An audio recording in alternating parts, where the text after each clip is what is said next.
VeVe is essentially going to have their own blockchain called Collect Chain. The CEO of this chain is Dr. Collect, formerly known as Dr. Profit. They just had over an hour-long AMA that's actually still going at the time of recording this video, but it already got to all the meat and potatoes. I decided to take the transcript from this AMA and condense it down to the pivotal questions as short as possible and get the answers as short as possible. If you want to listen to the entire AMA yourself, Leo, or O'Milly, OG in the community, did a fantastic job, still going, and it's going to be on his Twitter, and it's also going to be, you know, Dr. Collect posted as well. But if you want a short recap version of it, just with the heavy-hitting questions, well, I went ahead and got the transcript. I plugged that into ChatGPT. I got it to get the biggest questions, all the questions, and condense it down. And I'm going to manually say what I think is the most important questions.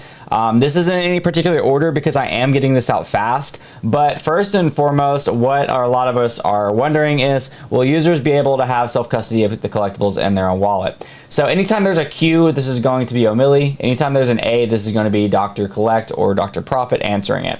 And his answer was yes, you'll be able to move collectibles to wallets like MetaMask. You'll just need a little gas to transact. Their sponsored gas only applies in app stacker wallets. So in other words, if you are self-custodying and you have your assets in your wallet, you're going to pay the gas on that, but it's going to be really cheap. Whereas if you're doing it straight through Stacker or in the app, then you don't have to pay any kind of transaction on that.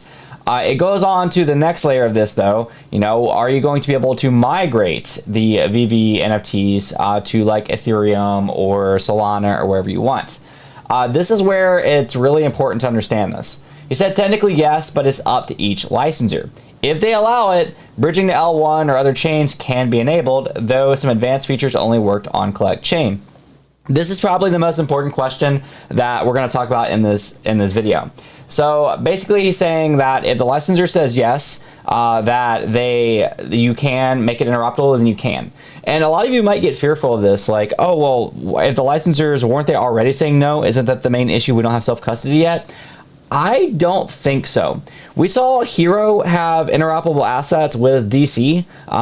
You know, we saw coming to Abstract Chain now is Cryptoys, which has licenses with Disney, with Star Wars, with, well, same thing, but you know what I mean. It has some of these big licenses already.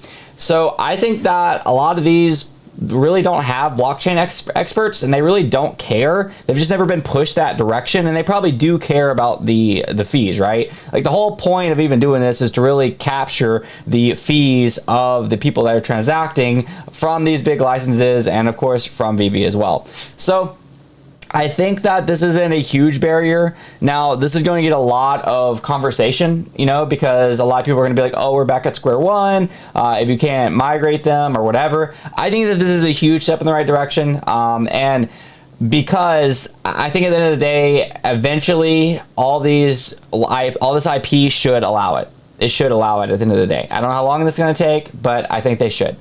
Now, when he says that there's going to be advanced features that only work on Collect Chain, I mean, that just goes back to square one, right? Like, if you want to maximize using NFTs, especially if it's tied to the chain directly, you probably want to keep it on the chain that it's already on. I'm sure that if you want interoperable features, or if you want features in the VeVeverse, you're not going to want to bridge this thing to Solana and expect to be able to bring it into the VeVeverse that's built on Collect Chain or whatever. So that's the second half of that.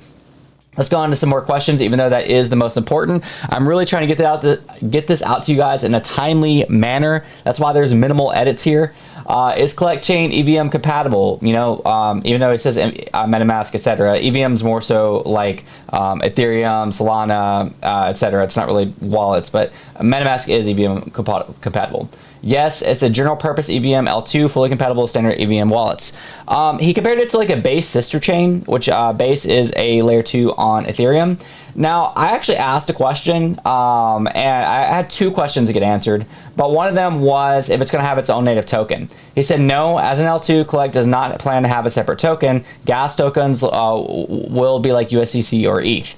Our gas will use tokens like these. But he also went on to say basically extreme support for OMI, even though that's not announced yet, and that sounds like it's going to be announced more so on VeVe's side. He did say that they are following Base footsteps on not needing a gas token for an L2. even though I'm pretty sure Base is going to have a token. They've really been hinting at that strongly. And there are other L2s, I can't think off the top of my head, that do have their own native tokens. Does an L2 need a native token? No. But that's one of the things that's worth knowing. I think ultimately most of these things are going to try to point back to OMI, but we'll see about that. Will gas fees be low? They said it's going to be lower than Base. I find that really hard to believe, but regardless, if they're even like, if you can even compete with Base, which they probably will, it's going to be negligible. Like, in other words, it's going to be pennies. It's going to be like, it's going to be less than using your credit card to buy a cup of coffee. So you're not really going to care about these fees. This isn't Ethereum. This is a layer 2. And I could have a whole separate thing on the difference between L1 and L2. Let's go on to the next one.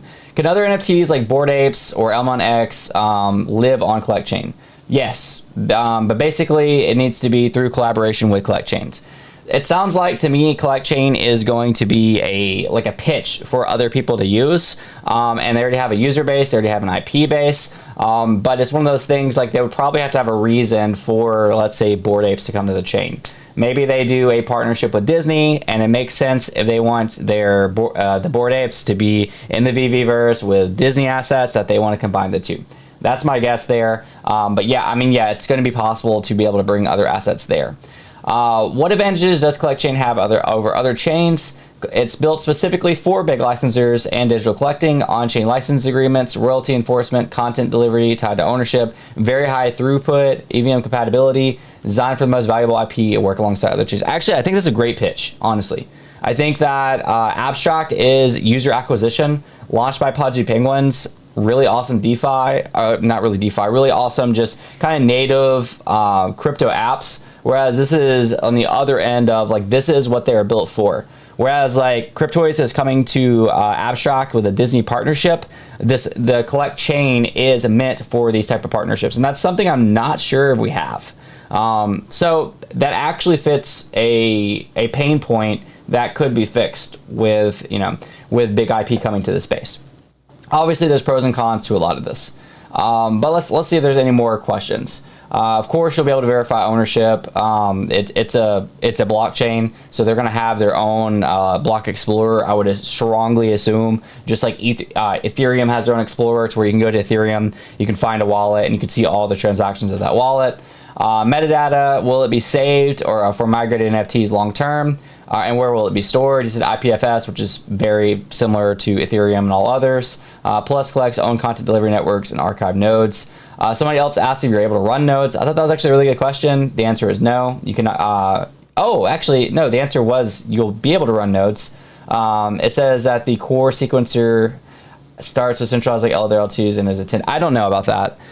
So even though that, you know, I got the transcript, I got some of these answers. Obviously, there's the caveat would be some of these things I'm not 100% sure about. Can a licensor block non-custodial ownership?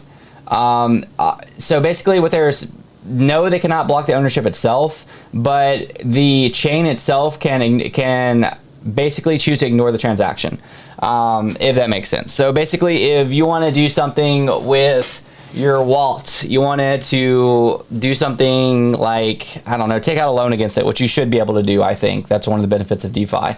But hypothetically, if they don't want you to do that, Disney is like, no, do not use wallet as a collateral to, you know, whatever. They could actually block that transaction. That's actually not super uncommon for layer 2s. Layer 2s can stop things. I mean, layer 1s can stop things. Berachain stopped the entire chain like a month ago because of somebody had that that lending protocol had that ridiculous, I forgot what it was, of the name of the lending protocol, but it had like $100 million exploit. They stopped the entire chain. Solana has had a couple chain stops. I mean, it's not, Solana actually stopped a whale from liquidating back in like 2022. So that's not completely out of this world for a chain to do that. Do I think chain should do that? Absolutely not. But it's possible. If you're dealing with IP and you're dealing with businesses, then sure, it makes sense. Let's see if there's anything else. Basically, the new features like P2P trading, so the chain supports them. The goal is to be fully feature parity with top NFT marketplaces, including bundles, direct P2P, Stacker, and Collect. They're going to use the newest ERC standard, whatever that is at the time. So right now, Collect supports standard ERC formats like 721C. That's more of like blockchain tech, you know, as far as like what the tokens are. So like you've probably heard of ER 721s. I actually forget all the terms now, but this is basically just the form of tokens that they are. When you go to your wallet, you see tokens. What type of tokens are they, and what can you do with those tokens? It's essentially all like the format that it's trying to ask for. What's the timeline for migration? This is a good one to end on. The timeline is phase 1 of migration is planned for January. A public collect website should appear in December with more features and roadmap details following. At the very end of the AMA, Foster chimed in a little bit and basically said some things about OMI. Nothing conclusive, but it sounded like he really wanted to say some things, but they're waiting to announce the OMI side on their end. I would strongly assume that OMI is going to have a heavy tie in this, although it's not the gas token. So I'm interested to see exactly what this tie is going to be. And then obviously with Dr. Collect, aka Dr. Profit, he's going to want to tie that in as well. That's pretty much all after listening to that AMA for over an hour, which was really well done. I really like that they got the community questions. They got Grok to summarize them all up in one clean format, and then he just directly asked the questions as is. I thought he did a great job. Let me know what you think about these updates, what you think about everything down below, and definitely do all those social media things. Like the video, share it, subscribe or follow, do all those things, and I'll see you guys next video.